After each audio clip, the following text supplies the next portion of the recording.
बिस्मिल्लाहिर्रहमानिर्रहीम। अस्सलाम वालेकुम नाज़रीन। आज की वीडियो में हम बात करेंगे बहावलपुर इस्लामिया यूनिवर्सिटी की, जहां पर तहरीक लबैक पाकिस्तान ने, मैंने आपको पहले भी कहा था कि एक एहतजाज होगा। अब वो एहतजाज हुआ है, उसकी फुटेज वीडियोस सामने आई हैं, वो आपके साथ इस वीडियो में शेयर करते हैं। नाज़रीन, यहाँ पर किसी भी सियासी पार्टी ने, किसी भी मजहबी पार्टी ने कोई एहतजाज नहीं किया, किसी एक फर्द ने भी एहतजाज नहीं किया। लेकिन अगर इस यूनिवर्सिटी के बाहर किसी ने आवाज़ बुलंद की है तो वो तहरीक लबैक पाकिस्तान थी। और इस दौरान वहाँ से एक खातून भी आगे थी, तलबा, फिर उनको भी साइड पर करना पड़ा। यानी तहरीक लबैक पाकिस्तान का इतनी जो ये एहतजाज था, अवाम वहाँ पर इतनी मुंतज़िर थी, अवाम वहाँ से तंग आ चुकी थी उस इदारे के खिलाफ, उस सिस्टम के खिलाफ, क्योंकि ये इदारा लोगों को तालीम नहीं बल्कि उनको उजाड़ रहा था, उनको बर्बाद कर रहा था। दूसरी जानब से इस एहतजाज के बाद तारिक बशीर चीमा ने जो कॉन्फ्रेंस की, उसने कहा कि अगर किसी के अंदर यानी किसी के पास सबूत है तो वो मेरे बेटे गिरफ्तार कर लें। और भाई, आपके बेटे को वो किस तरह से गिरफ्तार करें, थोड़ा हमें ये भी बताएं। आप तो वहां पर वफाकी वजीर हो और आपके वोटों से वो लंगड़ी हुकूमत इक़्तिदार में बैठी हुई है। आपके बेटे को वो क्या करें, गिरफ्तार करें, तो आपने उसी वक्त क्या करना है, हुकूमत की खैर बात कह देना है कि हुकूमत जाए जहां पर भी जाती है, मेरा हुकूमत से कोई तल्लुक नहीं है। उसी वक्त इसी वजह से तो हुकूमत बेबस है, वो क्या कर रही है, लौ ला से काम ले रही है कि ऐसा ना हो कि वैसा ना हो, ये तमाम चीज़ें चल रही है। लेकिन जो लोग अब खड़े हो चुके हैं, जिन्होंने ये जद्दोजहद की, जिन्होंने ये हिम्मत पकड़ी, वो आज आपके सामने हैं। वो वहां पर गए और उन्होंने पूरी दुनिया को दिखाया कि अगर मजीद इस तरह की कोई हरकत हुई तो ये नाकाबिले बर्दाश्त होगी और हम इसको किसी भी सूरत बर्दाश्त नहीं करेंगे। और फिर वहां पर जाकर साबित करके दिखाया। कोई मुझे एक दिखा दें वजीर जिसने ये बात की, हाँ यहाँ पर मदारिस होते तो कानून भी हरकत में आ चुका होता और बार बार ये मीडिया दिखा रहा था कि इस मदरसे को सील कर दिया जाए, इस मदरसे को, इस मदारिस को, यहाँ पर फीमेल के साथ ये हुआ वो हुआ। खुदा की कसम, वो उलमा कराम भी पढ़ाने वाले अब तक जो है ना वो गिरफ्तार हो चुके होते, सब कुछ हो चुका होता, मदरसा सील हो चुका होता, हुकूमत उन पर पाबंदी लगा चुका होता। जो NGOs होगी, इंसानी हकूक़ की तंजीमें होगी, वो चीख रही होती, चिल्ला रही होती, कॉन्फ्रेंसेज हो रही थी, लेकिन वो मदरसा होता। यहाँ पर है यूनिवर्सिटी, यहाँ पर क्या हो रहा है कि यहाँ पर सिर्फ चंद लोगों को क्या किया गया, अरेस्ट किया गया। ये एक यूनिवर्सिटी का नाज़रीन सानिया है, वाक़या है। इसके अलावा और कितनी यूनिवर्सिटीज जहाँ पर मौजूद है पाकिस्तान के अंदर, उनके साथ क्या होता होगा। फिर इसके खिलाफ आवाज किस किस ने बुलंद की, और क्यों नहीं आवाज बुलंद कर रहे, और क्यों खामोश हैं। यही तो वजह है कि इक़्तिदार के जो भूखे हुक्मरान हैं वो किसी भी सूरत कानून को हरकत में नहीं आने देते। यानी यहाँ पर जो कानून है वो वफाकी वजीर के बेटे के लिए नहीं है। हाँ, ये कानून उस यूनिवर्सिटी के अंदर काम करने वाले चपरासी के लिए तो है। उस चपरासी को, उस क्लर्क को तो गिरफ्तार कर लिया जाएगा और कर लिया गया, लेकिन इस वफाकी वजीर के बेटे को नत कौन डालेगा, ये सवाल बाकी है। और इस पर आवाज कौन बुलंद करेगा, वो आपने देखा कि आवाज बुलंद करने वाले मौजूद हैं। जो आवाज बुलंद कर रहे हैं, जो एहतजाज कर रहे हैं, उनके पास कोई ताकत नहीं है। ताकत से मुराद इख्तियार। वो होता तो फिर हम देखते कि ये तारिक बशीर चीमा किस तरह से अकड़ कर क्या करता, ये कॉन्फ्रेंस करता और लोगों को बता रहा था कि नहीं मेरा बेटा नहीं है, अगर है तो सबूत सामने लाए और उसको गिरफ्तार करवाएं। ये फिर इस तरह से नहीं करता, बल्कि ये खुद भी जेल की सलाखों के पीछे होता। और ये एहतजाज जो हुआ, इस एहतजाज में नून लीग की गैरत नहीं जागी, पीपल पार्टी की नहीं जागी, क्योंकि अगर ये बोलते तो जो NGOs यहाँ पर इनके काम करती हैं यूरोपीय यूनियन की, वो यूरोपीय यूनियन को इनकी लगाती शिकायत और इस तरह से फिर ये फंस जाते।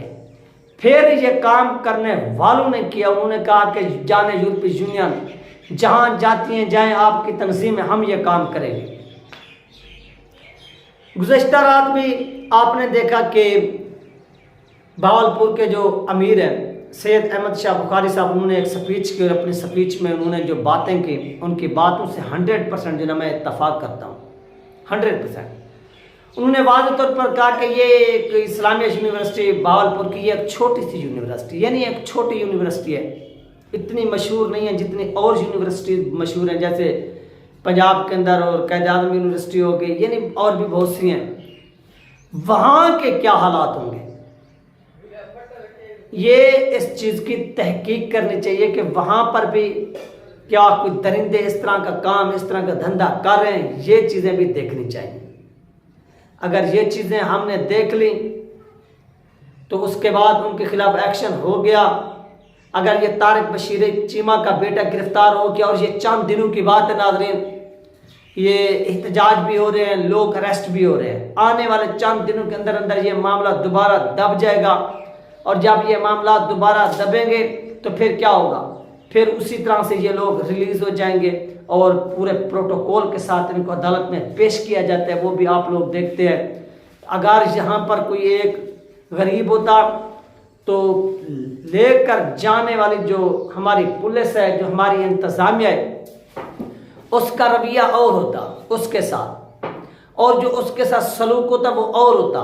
और इस तरह से जो इस बदमाश के साथ, इस गैंगस्टर के साथ सलूक पुलिसकारी है, वो आपकी आंखों के सामने है कि उसकी जो हथकड़ी है उसके ऊपर वो कपड़ा डालकर पेश करते हैं अदालत के अंदर, ताकि उसकी मजीद बेइज्जती ना हो, उसकी तजलील ना हो। यानी उसको इतनी प्रोटोकॉल दिया जा रहा है और उसका चेहरा जो है ना वो पूरी कौम के सामने एक मासूम के तौर पर दिखाया जा रहा है कि ये बेगुनाह है, मासूम है। अगर यहाँ पर गरीब होता तो नाज़रीन उसको पाँव में भी इन लोगों ने जकड़ा हुआ होता और हथकड़ियाँ भी उसको सामने फ्रंट पर लगाई हुई होती, और फिर उसको घसीट कर ये लेकर जाते और उसको जूते भी मारते। उसका जुर्म क्या होता? उसका जुर्म सिर्फ और सिर्फ गरीब होना होता। ये वो चीज़ें हैं जो पाकिस्तान को बुनियादी तौर पर खोखला कर रही है। यहीं से आपने क्या करना है, जद्दोजहद करनी है। निज़ाम को अगर आपने सीधा करना है, अगर इस निज़ाम को आप लोगों ने गिराना है, अगर इस निज़ाम से छुटकारा हासिल करना है तो फिर यहीं से आगाज़ करें जद्दोजहद का, कि जो सलूक एक आम शहरी के साथ हो रहा है वही सलूक इस मेजर के साथ हो, उसी तरह से इसको घसीटा जाए और घसीट कर इसका मुंह काला किया जाए, और इसका मुंह काला करके इसको भरे बाजार से गुजारा जाए, और वहाँ पर फिर गुजार कर इसको जेल में डाला जाए। फिर आइन और कानून के मुताबिक जो सज़ा मिलती है वो नाज़रीन क्या दी जाए, इसको सज़ा दी जाए। उसके बाद क्या होगा, मामला ठीक होंगे और पाकिस्तान के अंदर एक एतमाद की फ़िज़ा जो ना वो कायम होगी। लेकिन इस तरह से नहीं होगा कि तारिक बशीर का चीमा साहब का बेटा आ गया तो वो आज़ाद, और किसी गरीब का बेटा होता तो उसकी माँ बहन को भी पुलिस उठा चुकी होती, और DPO DCO और जो मज़ीद दीगर वज़रा वो क्या कर चुके होते, कॉन्फ्रेंसेस भी कर चुके होते कि ये देखिए हमने ये कामयाब ऑपरेशन कर लिया है, अब इस तरह के जो नासूर है वो मुल्क और कौम के अंदर पैदा नहीं होंगे, कौम एतमाद करे और हम कौम को मायूस नहीं होने देंगे। ये इस तरह के नाज़रीन लोलीपॉप जो होते वो ये कौम को देने की कोशिश कर रहे थे। कौन लोग? यही इक़्तिदार में बैठने वाले गुंडे, इनका पूरा का पूरा धंधा यही है।